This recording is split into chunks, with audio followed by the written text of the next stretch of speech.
Talk Up Youth, brought to you by National Baking Company, a Stanley and Empress production. Talk Up Youth! Meet some of our best guests from seasons past who had been through hardships, injustices, and pain as they take us in their world of positivity, accomplishments, and mentorship. Let's continue to shatter the silence and talk up youth! Wagwan youths, parents, it's me, Empress. Let's find out where they are now. Let's find out what our past guests are up to. Nothing negative in talking of and exposing the truth. Jermaine, a youth plagued with several physical disabilities, captured the hearts of viewers in Season 2 with his intelligence and charisma. Let's have him remind us about his condition. Tell us again. All right, I have a genetic condition called Marfan syndrome, and it has brought about kyphoscoliosis, which essentially, as I said, I think in the last show I sort of explained that it's a combination between kyphosis and scoliosis. Lord, give me a sign. For this is the heritage of the service of the Lord, and the righteousness is of me, said the Lord. Amen. Lord, give me a sign. There's also lordosis. That's another form of curvature, I think in the lower back. Okay, so that's one of your physical disabilities. Are there any more? I have myopia and dislocated lens, hence I wear the glasses. Myopia has to do with The eyes. Okay. And, the kyphoscoliosis brings with it other challenges like pulmonary insufficiency. It feels sometimes as though I'm struggling to breathe comfortably, right? So sometimes I have to stop, take a breath, get the breathing right. There are joint pains, muscle pains. Sometimes by the time I get home in the evenings, sometimes my muscles are sore and I just have to stop and rest. Lay down, maybe watch a little TV and so forth. But tablets help with the pain,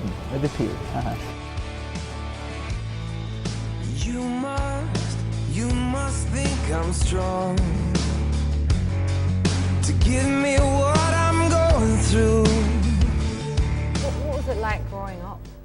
I think generally it was not as challenging as persons would be inclined to think. I had pains here and there. I couldn't be as active as the ordinary child.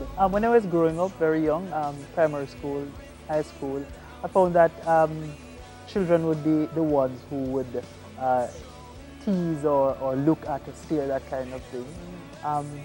Coming into university, I found that persons don't associate or react to me because of my disability or in a negative way.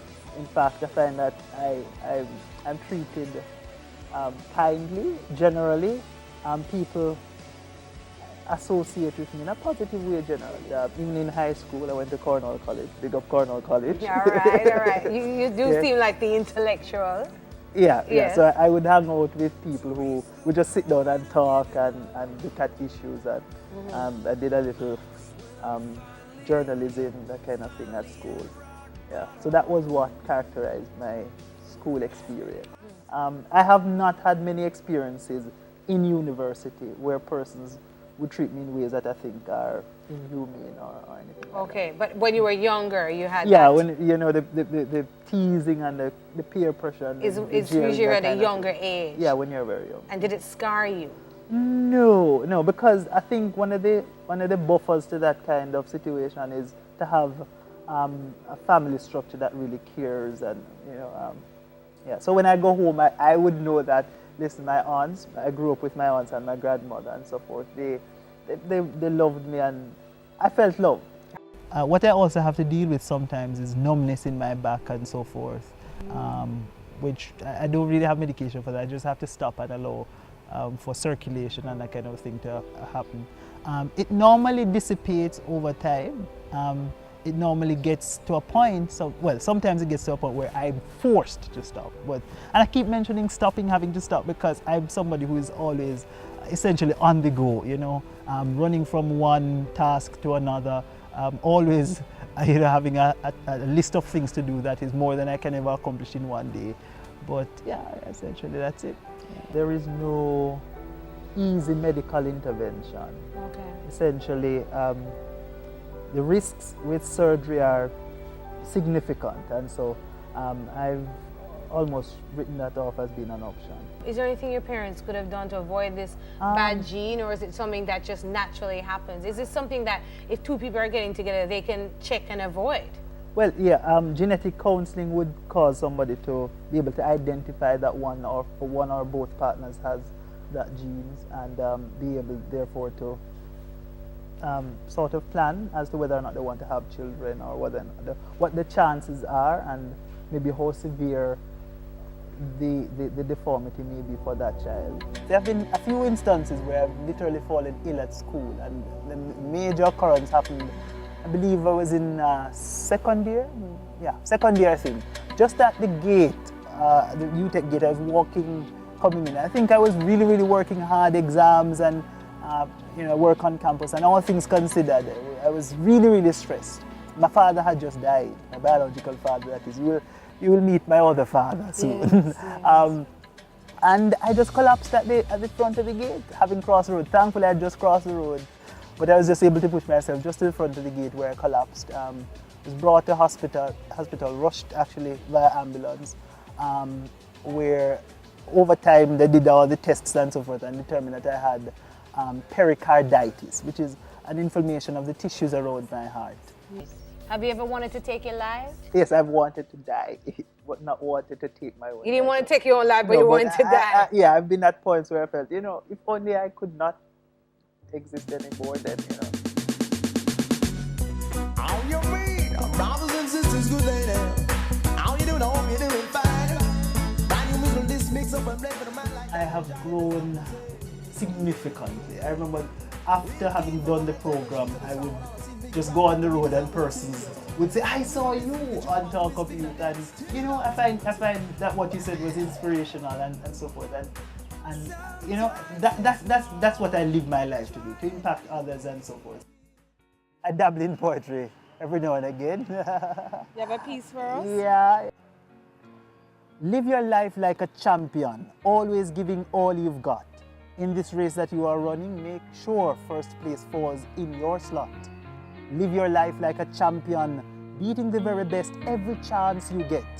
The journey's tough, the distance long, so sweat you will till dripping wet.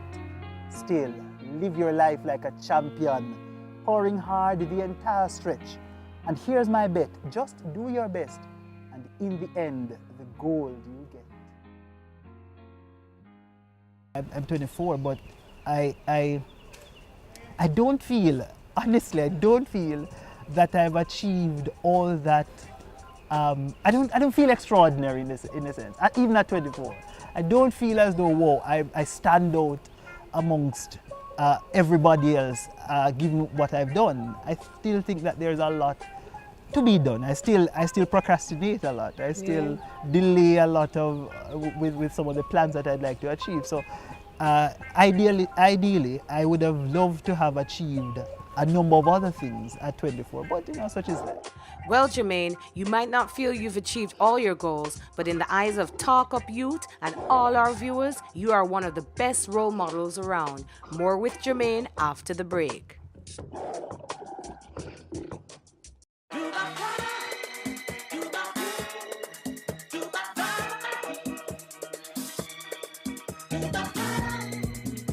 Jermaine has overcome his disabilities and proves very able.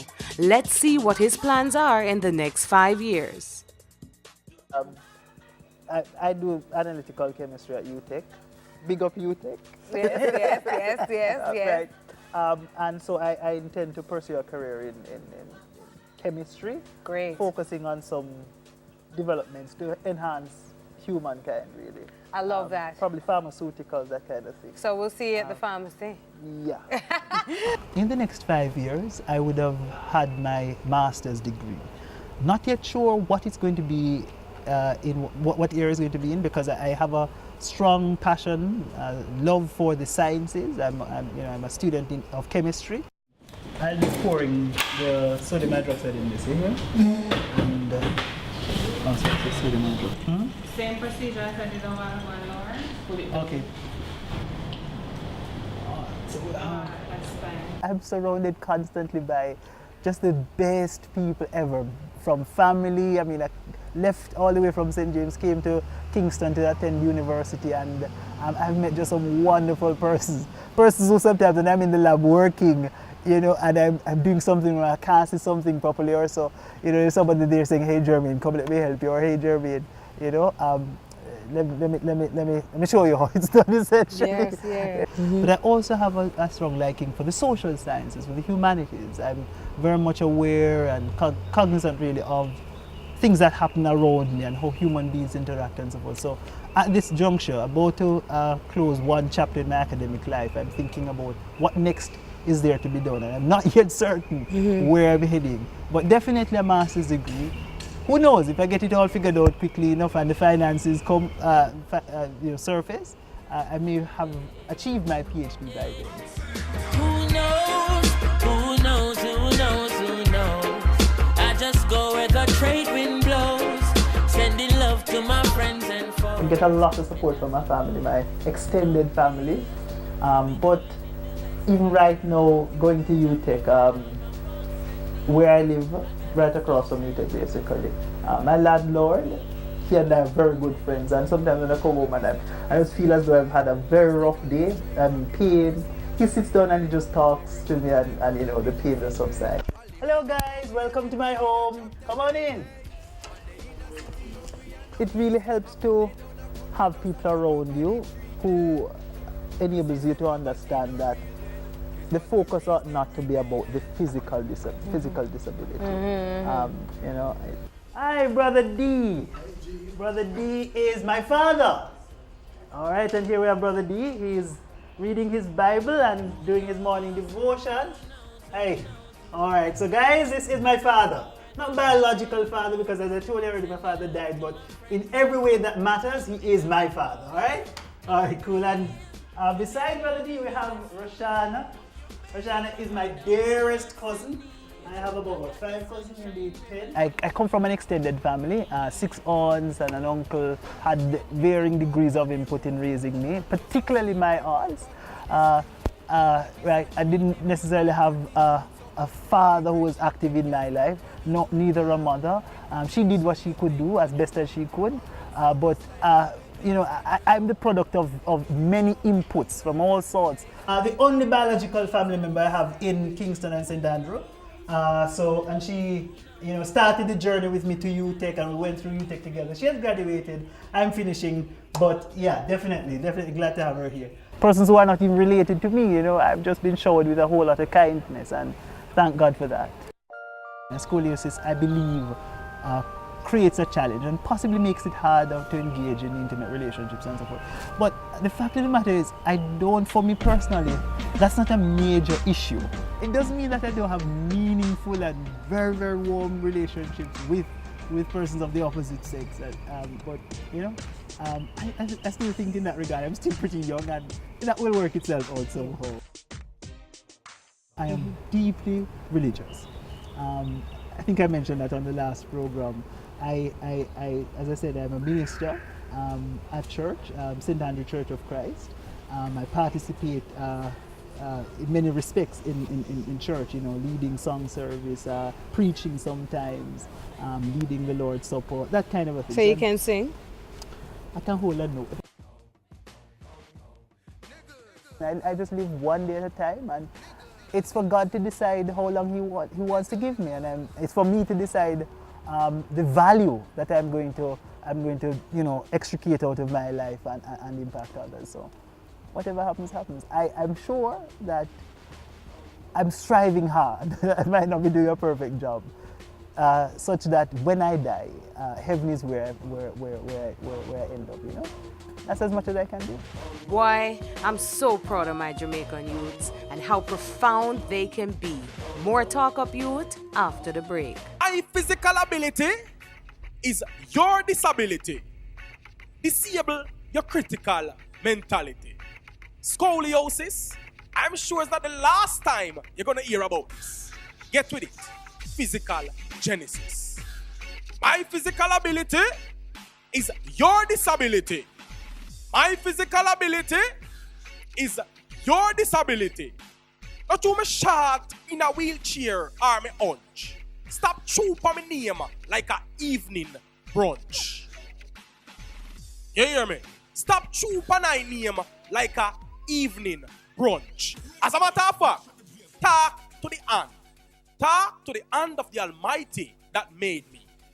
My physical ability is your disability. My physical ability is your disability. Don't feel sorry for me. Just full courage me on my journey. Teach me and learn from me. Learn how to do without. Teach me what it is you're all about. You hear me? Teach me what it is you're all about. Because my physical ability could be your disability. My physical ability is your disability. Talk up, youth. Let's find out. Who's Jermaine Barrett? I've traveled the world, been to 4 continents, Africa, Asia, Europe, North America, and, well, not yet Antarctica. But guess what, guys? The world is there to explore. There's a wonderful world out there for you to know, for you to become, much more acquainted with. So take up opportunities, go there, find out. And if you can't travel, guess what? The World Wide Web exists.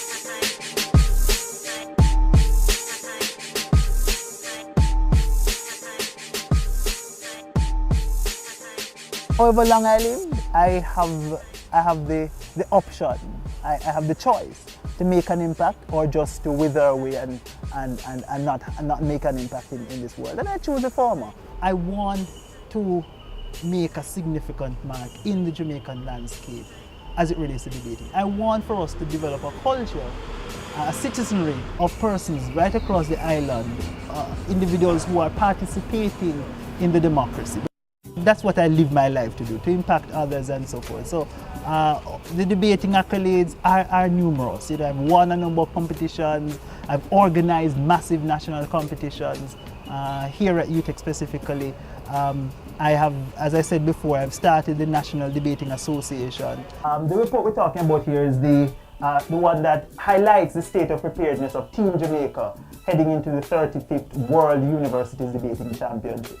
And from all indications, it suggests that Team Jamaica is largely prepared, but there is one major issue that threatens the likelihood of Jamaica actually having a good and strong, a robust delegation going into Malaysia. And of course, that issue is finances. Well, for me, it's really 3 sources that I employ to finance my tertiary education. Contributions from family, the Students' Loan Bureau, and I work really hard to through a program, an earn and study program here at UTEC, to contribute to that. In terms of what parents should do, people, not just parents, but even youngsters thinking about going into university now, first of all, we'd hope that parents plan and set aside some money, however small it is, to attend to this vital component of their child's life. But in the event that you're not the beneficiary of parents who had planned, like myself, go for it. Go for the loan. Go for the Students' Loan Bureau or the banks with the low rates and so forth, and access that, because it really is a worthwhile investment. It really is a worthwhile investment. Many persons shy away from it because they can't get a job when they leave. I think education is intrinsically valuable. All right. First of all, in terms of my condition, I've spoken about some of the negative attributes, but I was posed with the question recently, if I were to decide on not having the challenges, the physical challenge, would I give it up? And in a sense, I think not, because it is what has driven me to achieving what I think is important in life. For those persons who think that, life should provide them with all the solutions, with all the answers, with all the opportunities, they're dead wrong. Simply put, and it might be hard to accept, but it's true, that you have to eke out a path in life for yourself. And thankfully, we live in a society and a culture where there are opportunities.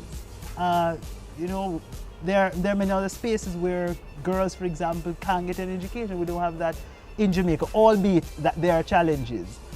So what I would advise persons to do is find something that you're passionate about, as I have done. I'm passionate about debating, and not just debating, I'm passionate about national development, and I see debating as quite an effective tool for that. So find something. It could be, I don't know, embroidery, it could be, fixing cars, taking pictures, that kind of a thing. Whatever inspires you, and go at it fully and thoroughly. Boy, I'm a debater, and so I can't say I can't say adequately how important talking up is, because a part of why we are so valuable amongst every other entity existing on this earth is the fact that we have consciousness, and it's our voice really that anchors our role and our space in a society, right? So I think that talking up is important. Silence is really not an option. Silence gets you to the back of the line, never an opportunity to be forward, never an opportunity to grasp the potentials and the prospect for growth and development that exists.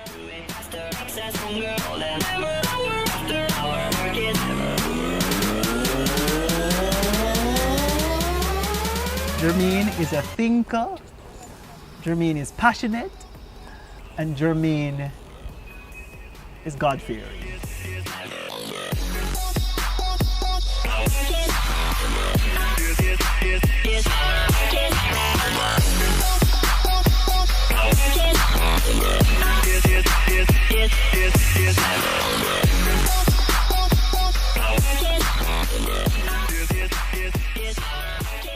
Talk Up Youth, brought to you by National Baking Company, a Stanley and Empress production.